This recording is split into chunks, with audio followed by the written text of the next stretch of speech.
ये हमारे ऊपर है कि हम शांति से रहें और तरक्की करें, या एक दूसरे से झगड़कर अपना समय और संसाधन बर्बाद करें। पाकिस्तान ने भारत के साथ 3 युद्ध लड़े हैं। इससे पाकिस्तानियों को गरीबी, भूखमरी, बेरोजगारी का सामना करना पड़ा। हमने अपना सबक सीख लिया है और हम शांति से रहना चाहते हैं। प्रधानमंत्री नरेंद्र मोदी को मेरा संदेश है कि चलिए बैठते हैं और बात करते हैं। दोस्तों, ये हम नहीं कह रहे, ये कहना है पाकिस्तान के प्रधानमंत्री शहबाज शरीफ का। दरअसल दुबई के एक टीवी चैनल अल अरबिया से बातचीत के दौरान प्रधानमंत्री शहबाज शरीफ ने भारत से बातचीत की अपील की है। पाकिस्तान के ये बदले सुर सुनकर आप भी ऐसे ही चौंके होंगे जैसे हम चौंक गए थे। लेकिन चौतरफा परेशानियों से घिरा पाकिस्तान इन दिनों आर्थिक संकट के साथ राजनीतिक अस्थिरता से भी जूझ रहा है। पुराने साथी भी अब उससे पिंड छुड़ाने की कोशिश में हैं। पाकिस्तान समस्याओं का पिटारा बन गया है। उसके पास इन समस्याओं से निकलने के सारे रास्ते धीरे धीरे बंद होते जा रहे हैं। दशकों से भारत के खिलाफ अदावत पालने वाले पाकिस्तान के अचानक इस तरह से बदले रुख के पीछे एक बड़ी वजह है, वहां हालात बद से बदतर होते जा रहे हैं। पाकिस्तान की आर्थिक स्थिति दिन प्रतिदिन खराब ही होती जा रही है। हालत यह है कि वहां लोगों को खाने का आटा तक नहीं मिल पा रहा है। लोग दाने दाने के मोहताज हो गए हैं। ऐसे में शहबाज शरीफ का यह बयान कई सवालों को खड़ा कर रहा है, जैसे पाकिस्तान को क्यों भारत से मदद मांगने की जरूरत पड़ी, उसके पुराने दोस्त उसकी हेल्प क्यों नहीं कर रहे हैं, और पाकिस्तान को लेकर भारत की कूटनीति क्या है। इसके साथ एक बड़ा सवाल यह है कि क्रॉस बॉर्डर आतंकवाद को बढ़ावा देने और उकसाने वाले पड़ोसी की बातचीत की इस पहल को भारत किस तरह लेगा। क्या दोनों देशों के बीच दुश्मनी का यह दौर खत्म होगा? तो चलिए समझने की कोशिश करते हैं। Pakistan in crisis. दोस्तों, पाकिस्तान इन दिनों इकोनॉमिक क्राइसिस से गुजर रहा है। पीएम शहबाज शरीफ मदद मांगने के लिए दुनिया भर के दूसरे देशों का दौरा कर रहे हैं। इसी के तहत शहबाज शरीफ यूएई भी पहुंचे थे, जहां पर उन्होंने भारत से बातचीत करने की अपील की और मदद मांगी। आज पाकिस्तान पर डिफॉल्टर देश घोषित होने का खतरा मंडरा रहा है। ऐसे में आर्थिक तंगी से लेकर प्राकृतिक और राजनीतिक दुश्वारियों के साथ आतंकवाद तक से घिरे पाकिस्तान के पीएम भारत से मदद को क्यों मजबूर हुए, इसके पीछे कई कारण हैं। दोस्तों, पाकिस्तान की स्टोरी किसी फिल्म से कम नहीं है, ये तो हम भी जानते हैं। भारत और पाकिस्तान दोनों ही एक साथ आजाद हुए थे, लेकिन जहां भारत आज दुनिया में 5वीं अर्थव्यवस्था है, तो वहीं पाकिस्तान कई तरह की मुसीबतों से घिरा हुआ है। 1947 से लेकर आज तक पाकिस्तान ने 29 प्राइम मिनिस्टर देखे हैं, और इनमें से एक भी पीएम ने अपना समयकाल यानी 5 साल पूरे नहीं किए हैं। 18 बार भ्रष्टाचार या सैन्य ताकत के बल से उनको अपनी पोस्ट से हटाया गया। इस तरह बार बार सरकार बदलने की वजह से देश की अर्थव्यवस्था पर नकारात्मक असर पड़ना स्वाभाविक है। पाकिस्तान में आया आर्थिक संकट उसके ही गलत फैसलों का नतीजा है। आज पाकिस्तान के लोगों के लिए आटा दाल का जुगाड़ भी अब चांद पर पहुंचने जैसा हो गया है। पिछले कुछ सालों से पाकिस्तान की अर्थव्यवस्था साल दर साल गिरती जा रही है। वर्ल्ड बैंक के अनुसार इस साल भी इनकी अर्थव्यवस्था 2% की स्पीड से बढ़ेगी। पाकिस्तान हर साल $30 बिलियन एक्सपोर्ट करता है और $90 बिलियन के आसपास इंपोर्ट करता है, यानी कि एक्सपोर्ट से 3 गुना ज्यादा पाकिस्तान इंपोर्ट पर खर्च करता है। पाकिस्तान की जीडीपी $376 बिलियन है और उन पर कर्जा है $274 बिलियन का।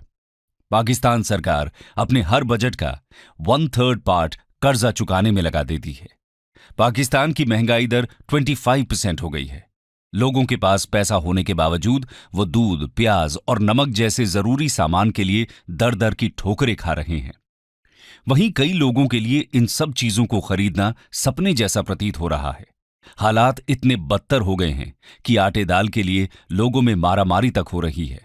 बलूचिस्तान की राजधानी क्वेटा में आटे से लदे ट्रक के पीछे भागते लोगों की तस्वीरें पाकिस्तान की जर्जर हो चुकी अर्थव्यवस्था की वास्तविकता को बयां करने के लिए काफी है। पाकिस्तानी रुपए का मूल्य तेजी से गिरता जा रहा है। डॉलर की कमी के कारण पाकिस्तान खाना पकाने के तेल जैसे जरूरी सामानों का आयात भी नहीं कर पा रहा है। बंदरगाहों पर बड़े पैमाने पर कच्चा तेल, खाद्य तेल, दवाइयां जैसे जरूरी सामान लेटर ऑफ क्रेडिट के लिए अदायगी न होने की वजह से फंसे हुए हैं। एक तरफ जहां पाकिस्तान की राजनीतिक उथल पुथल के कारण अर्थव्यवस्था को इतना नुकसान पहुंचा है, वहीं कोविड महामारी के बाद इस पड़ोसी देश में 2022 में आई भयंकर बाढ़ ने वहां मुसीबतें और बढ़ा डाली हैं। इस बाढ़ में पाकिस्तान के 1700 लोग मारे गए, तो वहीं 22 लाख से ज्यादा घर तबाह हो गए। इस बाढ़ की वजह से पाकिस्तान की स्वास्थ्य सेवाएं चरमरा गई हैं। इसके अलावा 44 लाख एकड़ फसलें बर्बाद हो गईं। 8,000 से ज्यादा लंबी सड़कों के साथ दूसरे बुनियादी ढांचे भी तबाह हो गए। एक्सपर्ट्स का मानना है कि बाढ़ से हुए नुकसान की भरपाई में पाकिस्तान को कई साल लग जाएंगे। संयुक्त राष्ट्र का मानना है कि पाकिस्तान को बाढ़ से हुए नुकसान की भरपाई के लिए फौरी तौर से 16 अरब डॉलर की जरूरत होगी। लंबे समय के लिए ये राशि 30 अरब डॉलर की है। ये रकम इतनी बड़ी है कि पाकिस्तान की जर्जर अर्थव्यवस्था इसका बोझ उठा ही नहीं सकती। इसके साथ ही वर्तमान में चल रहे वैश्विक ऊर्जा संकट से हालात और भी बेकाबू हो गए हैं। इन सब के अलावा पाकिस्तान को तालिबान से भी खतरा है। पिछले कुछ महीनों से पाकिस्तान के प्रधानमंत्री शहबाज शरीफ अमेरिका, सऊदी अरब समेत दुनिया के कई देशों के सामने मदद की गुहार लगा रहे थे। पाकिस्तान की अर्थव्यवस्था दिवालिया होने के कगार पर पहुंच चुकी है। हालात इतने बुरे हैं कि अब पाकिस्तान के लिए विदेशी कर्जों की किस्त चुकाना मुश्किल हो गया है। लेकिन कोई भी देश पाकिस्तान की मदद करने के लिए आगे नहीं आ रहा है। दोस्तों, हमेशा से आतंकवादी गतिविधियों को सपोर्ट करने वाला पाकिस्तान आज खुद उसके मकड़ जाल में फंस गया है। पाकिस्तानी सरकार हमेशा से ही अपनी नीति में आतंकवाद को हथियार के तौर पर इस्तेमाल करती आई है। भारत और अफगानिस्तान इसके बड़े विक्टिम्स रहे हैं, और जो देश इसमें डायरेक्टली या इनडायरेक्टली पाकिस्तान की मदद करते आए हैं, वो देश भी आज इस मुश्किल वक्त में इससे पीछा छुड़ाने की जुगत में है। अमेरिका और चाइना ने हमेशा ही पाकिस्तान की मदद की है, लेकिन वो भी आज पाकिस्तान की मदद करने में ज्यादा रुचि नहीं दिखा रहे हैं। अगर चीन की बात करें तो ये तो हम सभी जानते हैं कि चीन अन्य देशों को बड़ी संख्या में कर्ज देकर उनको फंसाता है और फिर उनकी संपत्तियों पर अपना कब्जा कर लेता है। पहले चीन ने श्रीलंका को इसी जाल में फंसाया। श्रीलंका के बाद अब पाकिस्तान चीन के बुने जाल में फंस गया है। चीन के राष्ट्रपति शी जिनपिंग का सबसे बड़ा project China Pakistan economic corridor यानी CPEC, जो कि चीन के कसगर से होकर पाकिस्तान के ग्वादर पोर्ट तक बनाया जाना है। इसमें चीन अब तक $3 बिलियन से अधिक इन्वेस्ट कर चुका है। CPEC का एक हिस्सा POK से होकर गुजर रहा है, लेकिन पाकिस्तान में सरकार बदलने के बाद चीन ने अगली किस्त देने से मना कर दिया है और CPEC का काम अभी अधूरा पड़ा है। अरबों डॉलर का निवेश करने वाले चीन ने भी इस मुश्किल परिस्थिति में पाकिस्तान से मुंह मोड़ लिया है। चीन ने अभी तक पाकिस्तान के लिए किसी भी तरह की मदद का ऐलान नहीं किया है। वहीं अगर अमेरिका की बात करें तो अमेरिका भी पाकिस्तान की मदद करने से कतरा रहा है, क्योंकि वो भी कहीं न कहीं समझ गया है कि पाकिस्तान की मदद करने का मतलब सीधे तौर पर आतंकवाद को सपोर्ट करने जैसा होगा, जिससे उसकी वैश्विक छवि तो खराब होगी ही, साथ ही भारत के साथ उसके संबंधों पर भी खराब असर पड़ेगा। और वर्तमान समय में अमेरिका ये रिस्क लेने को तैयार नहीं है। फिलहाल अपनी डूबती नैया बचाने के लिए पाकिस्तान इंटरनेशनल मॉनेटरी फंड का मुंह ताक रहा है, लेकिन IMF ने अभी तक मदद को लेकर अपना रुख साफ नहीं किया है। पाकिस्तान IMF की शर्तों को पूरा नहीं कर पा रहा, जिसकी वजह से IMF ने $1.1 अरब के लोन की किस्त रोक दी है। IMF चाहता है कि पाकिस्तान सरकार अपने खर्च में कटौती करे, आयात पर रोक लगाए, एक्स्ट्रा टैक्स लागू करे और बिजली की कीमतों में बढ़ोतरी करे। इन्हीं सब मुद्दों पर टकराव की वजह से पाकिस्तान को दूसरे देशों से आर्थिक मदद मिलने में देरी हो रही है। कहा तो ये भी जा रहा है कि पाकिस्तान धीरे धीरे IMF का भी भरोसा खोते जा रहा है, और इसकी सबसे बड़ी वजह यह है कि पाकिस्तान का कर्ज चुकाने का रिकॉर्ड बेहद खराब रहा है।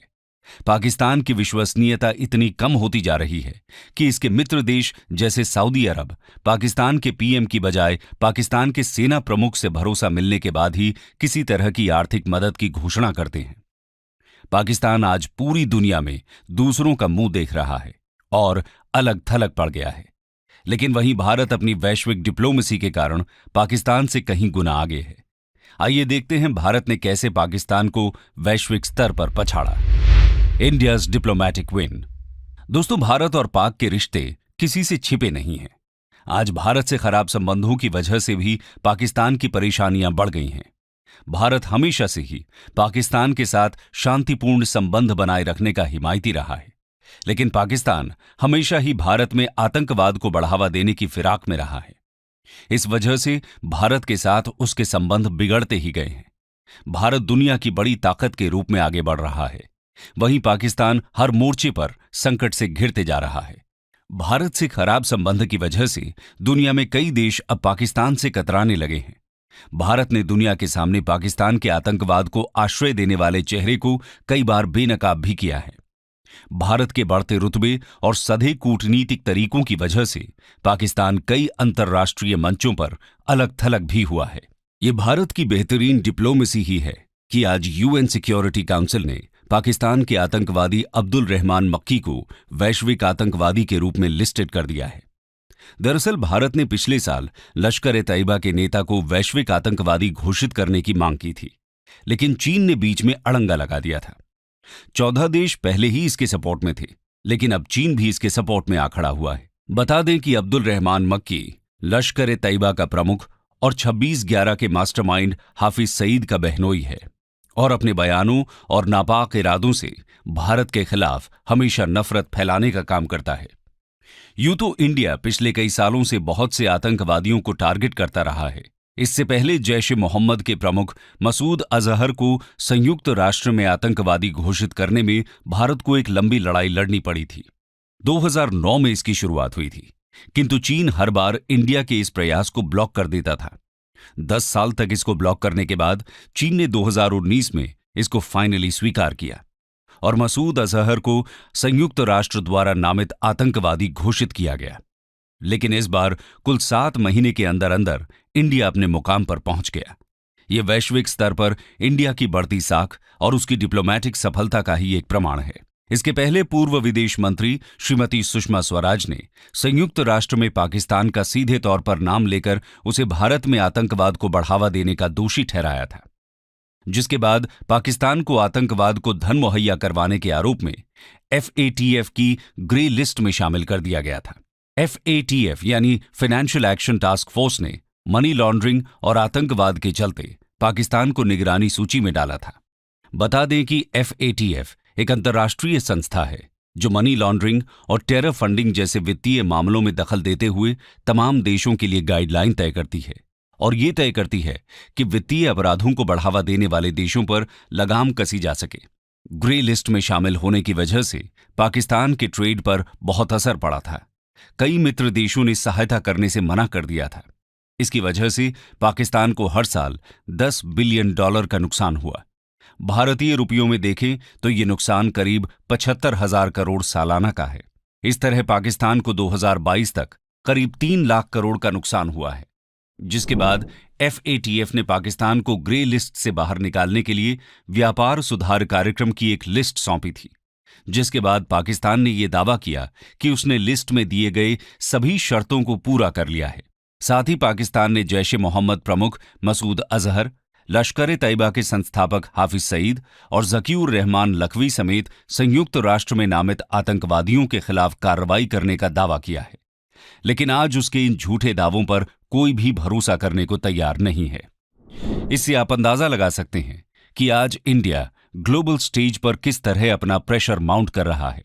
पाकिस्तान दुनिया का ऐसा इकलौता देश है जो संयुक्त राष्ट्र द्वारा नामित आतंकवादी को पेंशन देता है। बता दें कि आज पाकिस्तान में 135 UN नामित आतंकवादी और 25 UN नामित आतंकवादी संगठन मौजूद हैं। जैसा कि डॉक्टर जयशंकर कहते हैं, आतंकवाद का केंद्र जब भारत के इतना नजदीक है तो इस पर इंडिया का चार्ज लेना ग्लोबल कम्युनिटी के लिए बेहद जरूरी हो जाता है। दोस्तों, पाकिस्तान ने हमेशा से भारत को आतंकवाद के हथियार से नुकसान पहुंचाया है। भारत को नीचा दिखाने के लिए पाकिस्तान कोई भी मौका नहीं छोड़ता, लेकिन इसके बाद भी इनकी हार ही होती है। भारत ने कई मौकों पर पाकिस्तान के साथ रिश्ते सही करने की कोशिश की, लेकिन पाकिस्तान ने हर बार पीठ में छुरा मारने का ही काम किया है। कहना गलत न होगा कि अपनी ही गलतियों की सजा पा रहा पाकिस्तान अब बद से बदतर स्थिति में पहुंच गया है। पाकिस्तान अब इसलिए भारत से संबंध सुधारने की बात कर रहा है। अगर पाकिस्तान भारत के साथ रिश्ते सुधार लेता है तो उसकी अर्थव्यवस्था के लिए यह बूस्टर की तरह काम करेगा। कई सारे ऐसे खाने पीने के सामान हैं जिन्हें पाकिस्तान आसानी से भारत से हासिल कर सकता है। संबंध बेहतर रहने पर द्विपक्षीय कारोबार भी बढ़ेंगे। बता दें कि पुलवामा अटैक के बाद भारत और पाकिस्तान में आयात निर्यात प्रभावित हैं। भारत के साथ कारोबार बढ़ाने से आयात पर खर्च में कटौती होगी और पाकिस्तान को अपना निर्यात बढ़ाने का भी मौका मिल जाएगा। इन सब के अलावा पाकिस्तान को अपनी अंतर्राष्ट्रीय साख बढ़ाने में भी मदद मिलेगी। ये बात तो तय है कि भारत से बेहतर संबंध हर हाल में पाकिस्तान के लिए फायदेमंद हैं।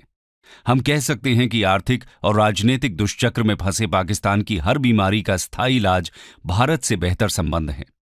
लेकिन इसके लिए पाकिस्तान को ठोस पहल के साथ ही भारत का भरोसा जीतना होगा। पाकिस्तान सरकार को आगे बढ़कर भविष्य में कुछ ऐसा करना होगा जिससे वो भारत का भरोसा जीत सके।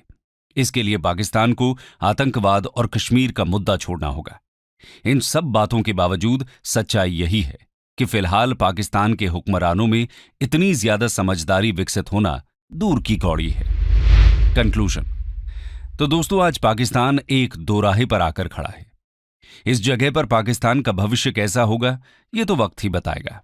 लेकिन पाकिस्तान को अब भारत के बारे में अपनी पॉलिसी पर फिर से विचार की बेहद जरूरत है। अब तक जो चलता आया है वो कारगर साबित नहीं हुआ और न होगा, और उसका नतीजा भी सबके सामने है। भारत ने जब भी पाकिस्तान की तरफ शांति का हाथ बढ़ाया उसे पीठ में छुरा ही मिला है। प्रत्यक्ष यानी डायरेक्ट वॉर में तो पाकिस्तान को भारत से हमेशा मात ही मिली है। टेररिज्म की मदद से पाकिस्तान द्वारा वर्षों से किए जा रहे प्रॉक्सी वॉर का भी भारत ने अपनी कूटनीति से बेहतर जवाब दिया है। जरूरी नहीं कि दुश्मनों को परास्त करने के लिए हमेशा हथियार ही उठाए जाएं। ये कार्य सटीक राजनीति और डिप्लोमेसी से भी बखूबी हो सकता है, और भारत ने यह साबित कर दिखाया है। ऐसे में आपके क्या विचार हैं? क्या भारत को पाकिस्तान की मदद की इस गुहार को सुनना चाहिए? अपनी राय कमेंट सेक्शन में जरूर शेयर करें। धन्यवाद। आप देख रहे हैं सक्षम समाचार, सच का दर्पण समाज को